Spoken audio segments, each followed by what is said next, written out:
تفسیر القرآن آج کا سبق سورہ مریم آیت نمبر 41 سے 45 تک۔ اعوذ باللہ من الشیطان الرجیم، بسم اللہ الرحمن الرحیم۔ واذکر فی الکتاب ابراہیم انہ کان صدیقا نبیا اذ قال لأبیہ یا ابت لم تعبد ما لا يسمع ولا يبصر ولا يغنی عنک شیئا یا ابت انی قد جاءنی من العلم ما لم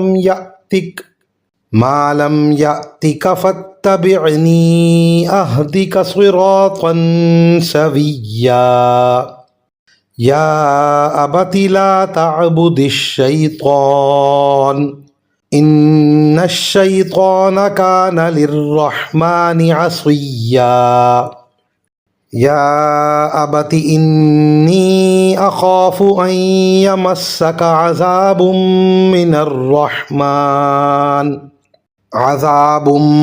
الرحمن فتکون للشیطان ولیا۔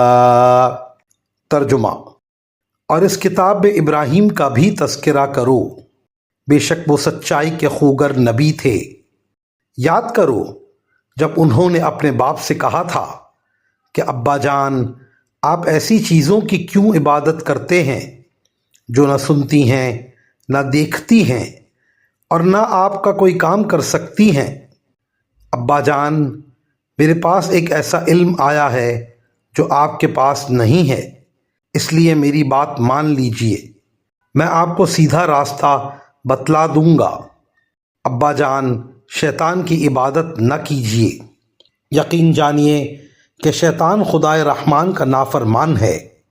ابا جان، مجھے اندیشہ ہے کہ خدائے رحمان کی طرف سے آپ کو کوئی عذاب نہ آ پکڑے جس کے نتیجے میں آپ شیطان کے ساتھی بن کر رہ جائیں۔ ان آیات کی تفسیر میں مفسرین کرام فرماتے ہیں حضرت ابراہیم علیہ السلام کا باپ آزر نہ صرف بت پرست تھا بلکہ خود بت تراشی کیا کرتا تھا۔ بتوں کی عبادت کرنے کا خیال در حقیقت شیطان کا ڈالا ہوا خیال تھا، اس لیے بتوں کی عبادت کا مطلب یہی تھا کہ انسان شیطان کو قابل اطاعت سمجھ کر اس کی عبادت کرے۔ وآخر دعوانا ان الحمد للہ رب العالمین۔